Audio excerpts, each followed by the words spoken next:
So by now, chances are a small few of you may have already seen one or more of my Need for Speed Payback car list videos. For those who didn't, essentially, rather than just compiling all of the announced cars into one video, I decided to separate them by category. So we had Classic Muscle, JDM, Super and Hypercars, European Tuners, and I also did a special feature on the new BMW M5. Now that's all I've done so far, and bear in mind those lists were correct at time of publishing, and obviously more cars have been added to each category since their inception. But nevertheless, we are only a few weeks away from finally having the coveted discs in our consoles or downloads onto our hard drive, depending on your format of course, and I'm feeling the list we have of today is pretty close to being finalised. Now to be clear, I still expect more cars to be added or unveiled before launch, maybe through a trailer of some sort, who knows, but I doubt it would be a large number of extra additions due to how close we are to launch. Now listen up, we wanted more customization. Ghost gave us more customizable options, including air suspension, better stance options, and an increased number of available aftermarket parts. We wanted a fully open world. Ghost delivered. They gave us one with hardly any barriers and, better still, multiple surface and terrain types. We wanted daylight. Ghost provided us with a fully fledged day and night cycle. We asked for a better story. Ghost seemed to have provided one with purpose, depth and excitement, and characters of substance. We demanded elements and remakes of some of the most popular titles in this series, and as I showed in a previous video, you guys yourself have all stated that you can see elements of Pro Street, The Run, Most Wanted and Carbon and many more. We made our voices heard, well, maybe mine was a bit louder than others, in terms of finding a better solution to free roaming cops, and rather than just ignoring it or just responding telling us the game is too far down the line in development wise to make such a major change, to my amazement and to their credit, Ghost have confirmed they are looking into it and they have heard our feedback. Now as you can see, there's a running theme here. I'm guessing you may have got the message, but quite simply, when we speak in great numbers, they sit up and listen. Now I've been playing video games for years, and I've not seen a developer work this closely with its fans, and to be honest, there are bigger studios with bigger budgets across various genres who would do well to take note of this example set by Ghost Games and follow suit. So why is this of any relevance? What's the meaning of this, Bourne? Well, the car list is looking good with plenty of diversity and a good mix of types, but no car list is perfect.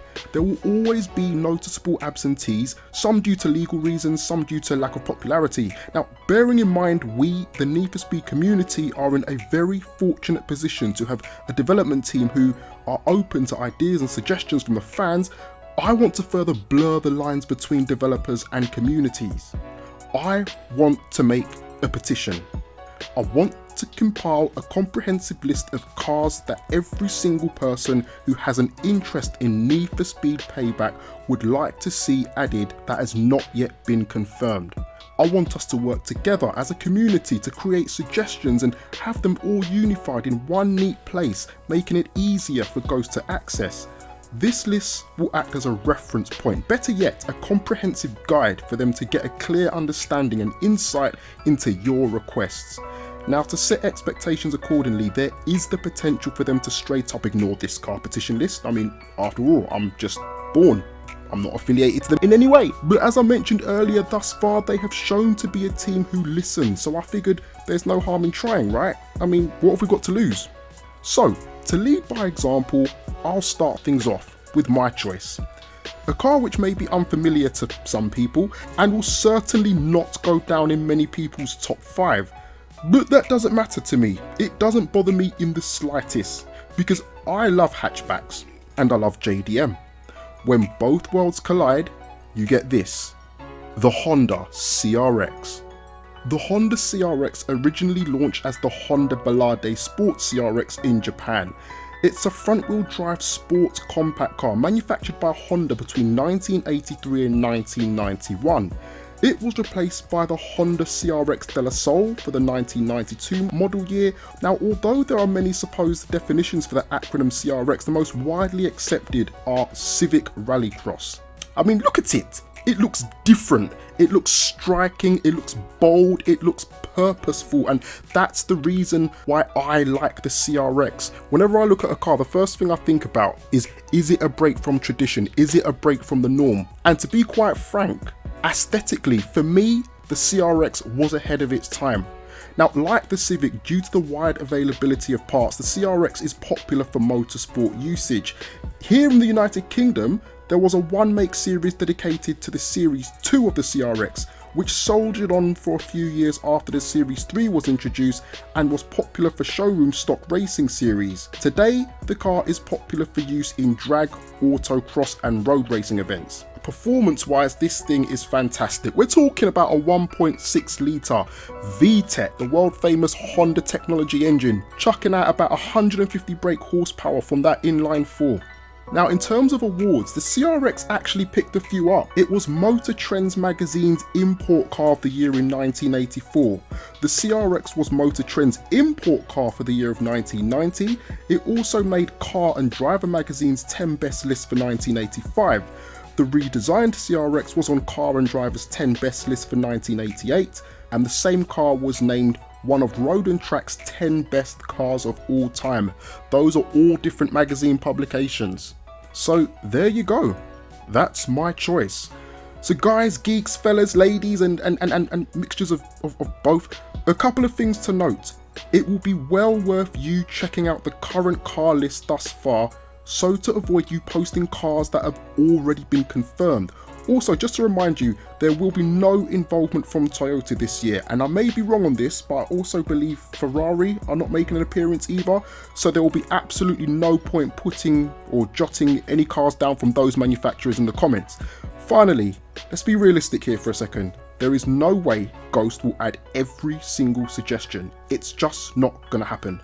If they are to use this as a guide and decide to act on it, then it stands to reason that the most popular choices, or the car names which keep popping up more than others, or the ones with the most likes, will be the most likely candidates for later inclusion.